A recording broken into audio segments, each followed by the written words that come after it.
जाणार पाखर आभाळाला मिठी, परदेशाची साद निघाली तोडून रेशी मनाती। दूर देशी तो पोर निजावा माय इथे अंगाई गाते। साठी गेली काठी साठी पाणी पित्याच्या डोळा येते। येशील केव्हा परतून बाळा मनी अनामिक काहुर उठत। वाट पिलाची पाहत आहे एकरी काम घरट, एकरी काम घरट, एकरी काम घरट।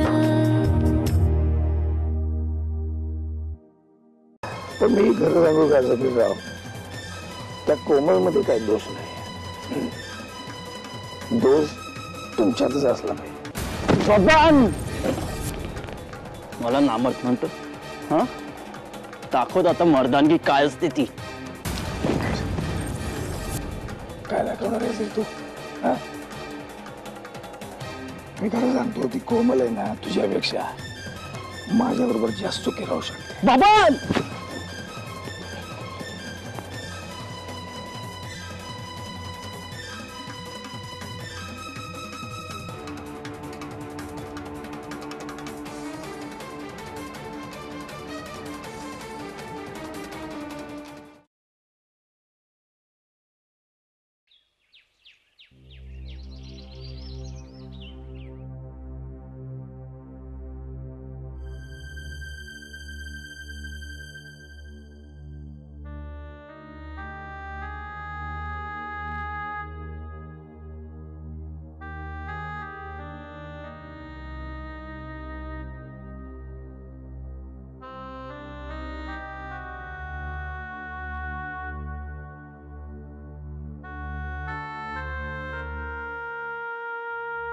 पण तुला काय गरज होती तिकडे जाऊन सगळं सांगायची?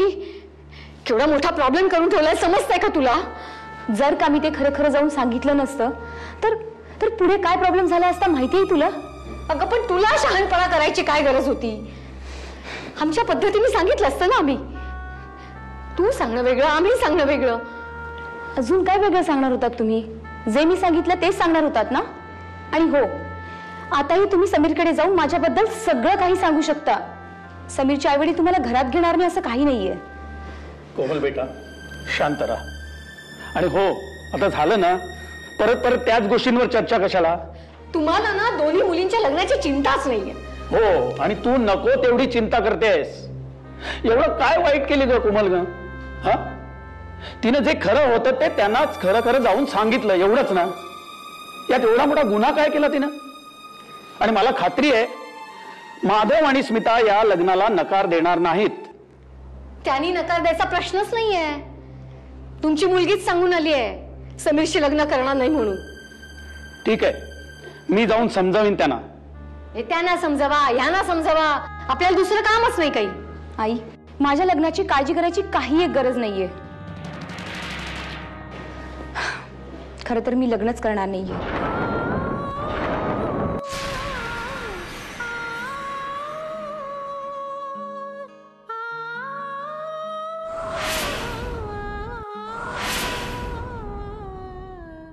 घ्या, ऐकलं काय बोलते तुमची मुलगी ते?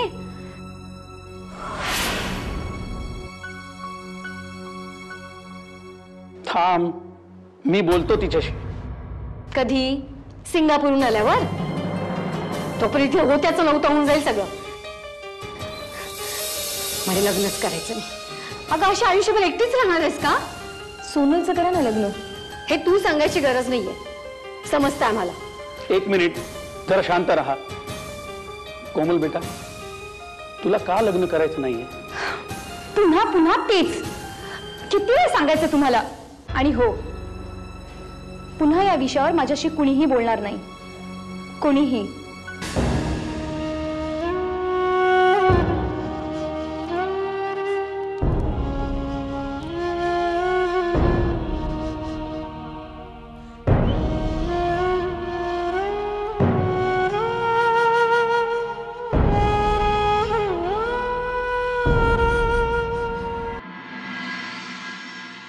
एका जागी किती झाडतोय? अरे या माणसं, तुला झाड काय कळतं का नाही? अरे हे झाड आहे, तू झाड झाड म्हणजे नीट झाडणार, तेच घाण. हे मागचं किती घाणेरडं आहे बघ ना. हेच पायीचं आणल्यानंतर मागे ते उमटणार नाहीत का? या हे कोण तुझा बाप सांग करणं कसा? एक काम ते बाय बाय. किसन, मी तुला सांगित होतं त्या मागच्या सगळ्या पिशव्या गोळा कर आणि आतमध्ये घेऊन टाक. तू काय बी काम केलेलं नाही. काय म्हणजे मग त्याला सांगतोय की खाट घेऊन ये, खाट घेऊन ये. याला खाट काही कळलं. अरे पाहुणे आल्यानंतर खाटकन बसणार कुठं? कुंडीवर बसणार. आणि सुनबाई घाण. काय सुनबाई येणार म्हणल्यानंतर ती घाण बघून काय वाटेल तिला? इथं माणसं राहतात का? गुरडोर राहतात म्हणून नुसतं हो हो काय करतो कामात घे ना मग. अरे किसन, तू उगाच त्यांच्या नादी लागू नकोस. मी काय सांगते ते आधी ऐक. तू अजून बाजार सुद्धा काढलेला नाहीस.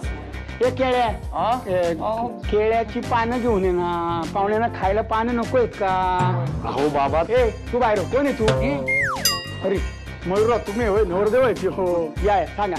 एक काम ऐकत नाही. अहो बाबा, त्याला एक एक काम सांगा. असा गोंधळ करू नका, नाहीतर तो कोणतं काम करणार? बरोबर आहे, मयूर शेठ म्हणतात त्यांचं बरोबर आहे. काय बरोबर आहे? एक एक काम सांगून तो होय होय नंदीबाईला करतो. काम करायला मागत नाही बिलकुल. काम कोण करणार मग? करायला नको आहे. अहो गावातला इतिहास असेल हा. गावातले समधी लोक गुणगान गातील आपलं. एवढ्या कमी दिवसात एवढं चांगलं लगीन लावलं म्हणून. आता एकदा समजा नीट पार पाडू दे म्हणजे झालं. आई हे बघ, तू काळजी करू नको, सगळं नीट होणार. माझं लग्न व्यवस्थित होणार. पण तुम्ही शांततेत सगळं करा, अजून चांगलं होईल. अरे शांत राहून कसं चालत? आमचा एकुलता एक मुलगा आहेस तू. अगं पण जर मला 2-3 भाऊ असते, 3-4 बहिणी असत्या, तर तुम्ही हे सगळं केलं नसतं का? अरे किती पण पोरं असली ना तरी आई बापासाठी समधी सारखीच असतात. तू तर बोलत बसू नको. बर जा लवकर आंघोळ करून घे. तुझी हळद आहे आज. आता हे काय नवीन हळद बिळद? हळद बिळद नाही रे. अरे गावातल्या 4 बायका येतात, तुला ववाळत्यात, हळद लावत्यात. अरे किसन, मी तुला त्या बायकांना निरोप धाडायला सांगितलं होतं, तू धाडला का नाही? नाही अजून. हे आणि जाऊही नकोस हा. मी काय करणार नाही असला हळद बिळद. असं कसं म्हणतो? हे म्हणतात ऐक ना त्यांचं. लाव ना असं चेहऱ्याला हळद लाव ना बाबा. अरे त्या निमित्तानं तू चेहरा वाटशील. काय नवरा वाटशील, नवरदेव वाटशील. पण मी आता काय नवरा वाटत नाहीये का? हे बघा, कुणी असं गोरं होत नसतं. आणि मी गोरा आहे तेवढा बरा आहे. नाहीतर पी हळद आणि हो गोरी असं कुणी गोरं होतं का? आणि मला सगळ्यांसमोर नवरा म्हणून प्रदर्शन नकोय. बरं बाबा ठीक आहे, नाही बोलवत कुणाला. मला उगीच लग्न अगोदर घरात भांडणं नको. बर मी हळद लावली तर चालेल ना? त्याला काय विचारते म्हणे मी हळद लावली चालेल ना? मला विचारा ना. तुम्ही दोघं बी हळद लावूच नका. हिरवी मिरचीच वाचतो आम्हाला. बाबा, माझी आई मला मिरची लावेल नाहीतर काही लावेल, मला चालेल ते. माझी आई आहे. सगळं माझं गुन्ह्याचं पोर आहे ग ते. छानपैकी हळद लावणार आहे आणि मस्तपैकी नवरदेव वाटणार आहे आणि मी वरमाई.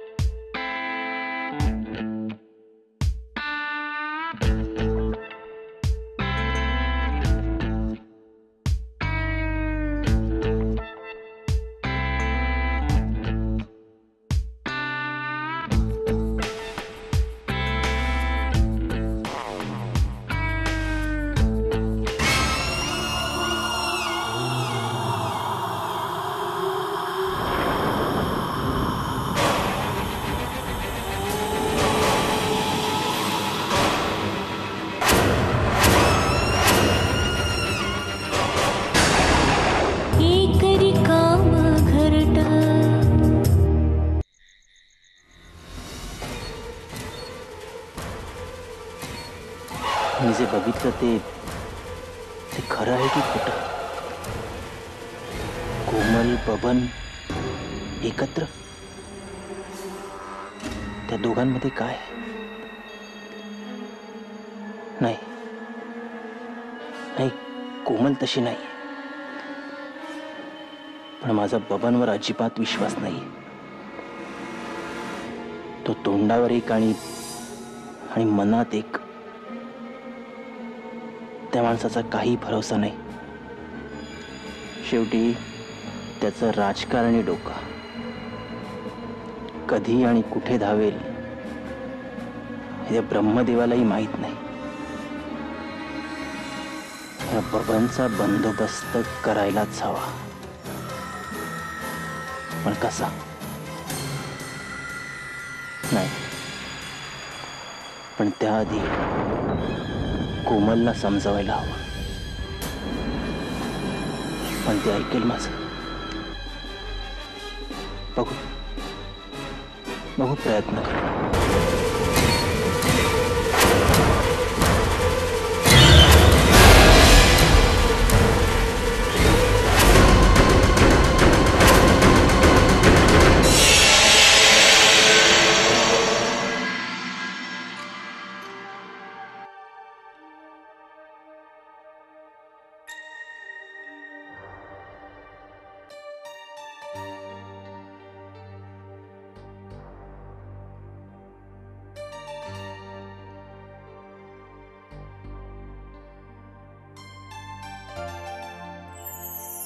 थोडा वेळ ती स्टार्ट झाली ना मग कळेल तुला.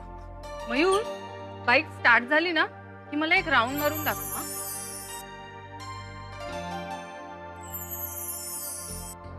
घाबरले? हा, मी घाबरले.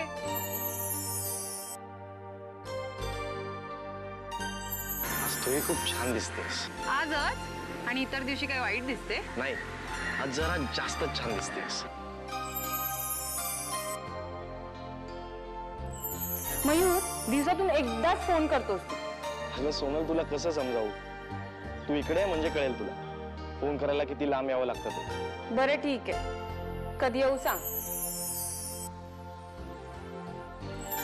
कारण आई बाबांनी माझं लग्न करायचं ठरवलं आणि बाबांनी तर मुलगी पण पाहिली आहे. मयूर, एकतर तुझे आई बाबा अडाणी, त्यावर ते त्या खेड्यात राहतात. हे बघ सोनल, ते अडाणी असले तरी माझे आई बाबा.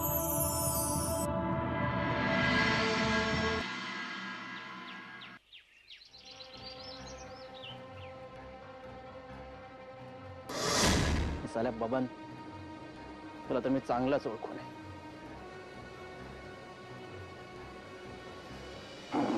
म्हणजे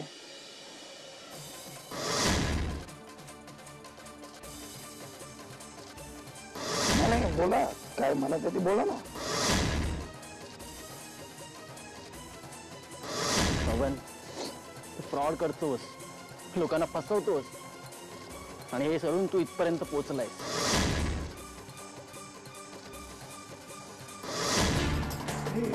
तुम्ही आम्हाला शिकवू नका.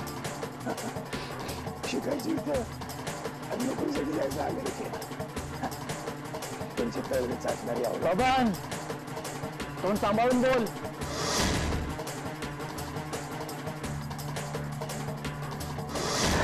तर मी खरं सांगू का राव, त्या कोमलमध्ये काय दोष नाही. दोष तुमच्यातच असला पाहिजे. बबन,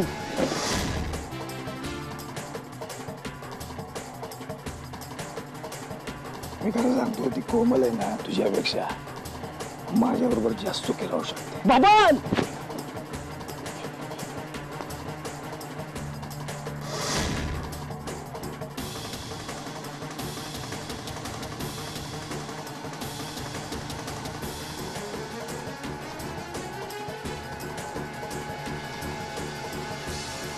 एकरी काम घरट.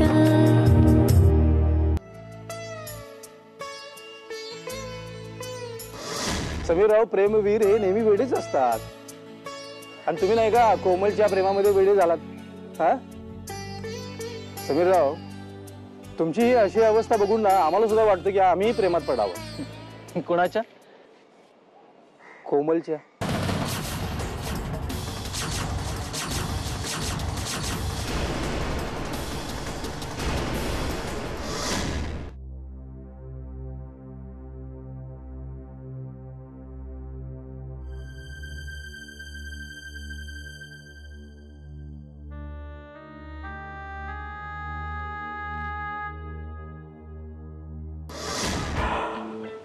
कोमल मॅडम, एक सांगायचं होतं. हा बोला. समीरचं तुमच्यावरती खूप प्रेम आहे. आपण समीरबद्दल ना बोललेलंच बरं. थोडंसं ऐकून घ्या. तुम्ही जेव्हा समीरला सांगितलं की इथून पुढे आपण भेटायचं नाही, तेव्हापासून समीर खूपच डिस्टर्ब आहे. अगदी वेड्यासारखं करतोय. खरंच त्याचं तुमच्यावरती खूप प्रेम आहे.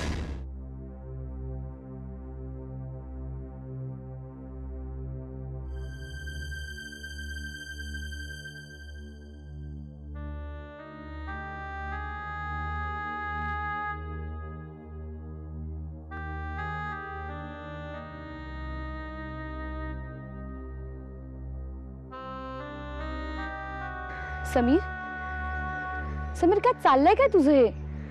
अरे अरे, अशाने स्वतःचं आयुष्य उद्ध्वस्त करून ठेवशील तू. तुला माझी काळजी करण्याची काही गरज नाहीये. मी नकोय ना तुला? मग काय विचार करतेस माझा?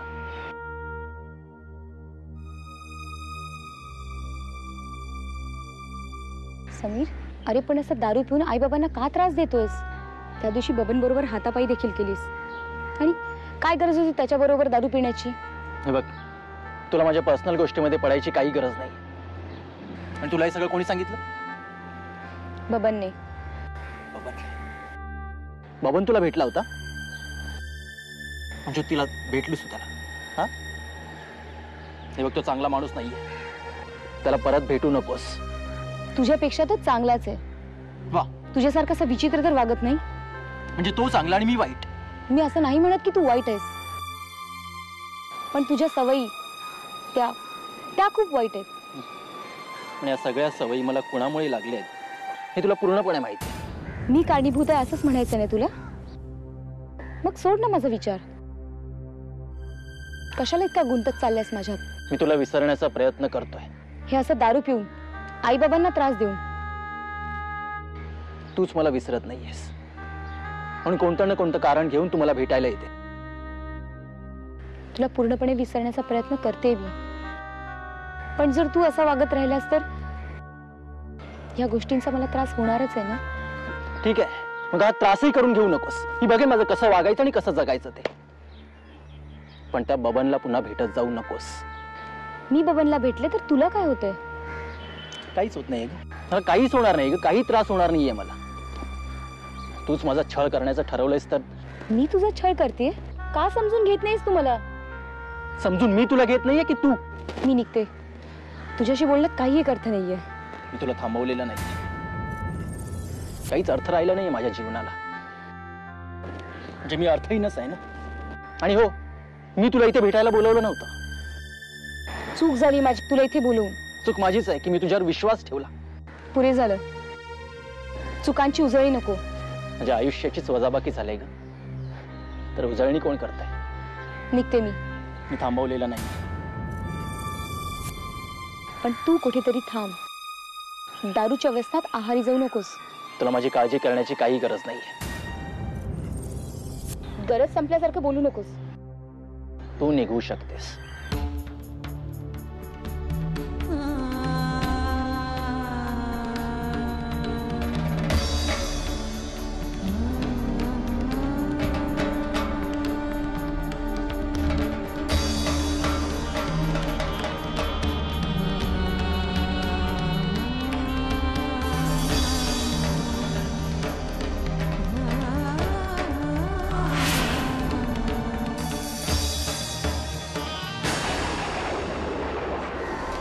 समीर, तू मला समजून घेत नाहीयेस. मग मला नाही वाटत का की तुला भेटावंसं, तुझ्याशी बोलावंसं?